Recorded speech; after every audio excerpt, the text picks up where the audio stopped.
Dahil patuloy pa rin ang alinsangang ating nararanasan, madalas ang init ng ulo, hindi talaga maiwasan, di ba? Kaya naman ang ilang netizen, di na rin papipigil sa kanilang mga pampacool na entry online. May ilan pa nga idinaan sa trending na Asoka Challenge. Ayan na. Silipin ang mga kwentong yan sa sang minuto ni Mark Logan. Yung gusto mo na lang humilata sa yelo na napapaligiran ng aircon at fan.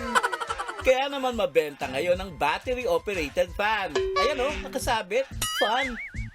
Kaya sa amin, nagkaroon ng 75% added ang yelo. Huwag nang hintaying magliyab ang inyong electric fan o magpalit ng pangalan ng bayan nyo. Maglibot, mamasyal, gumala, mag-avail ng piso fare. Kuya, pati ba naman dito? Nagtitinda ka ng puto?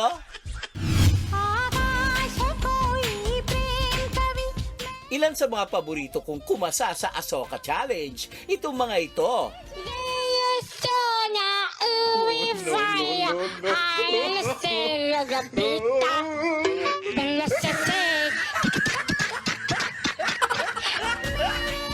Nagbabalita mula sa Frontline, Mark Logan, News 5. Mga kapatid, Cheryl Cosim po, huwag maging huli at maging una sa lahat sa balitaan. Para sa tuloy-tuloy na talakayang sa Frontline, mag-follow at mag-subscribe sa social media pages ng News 5.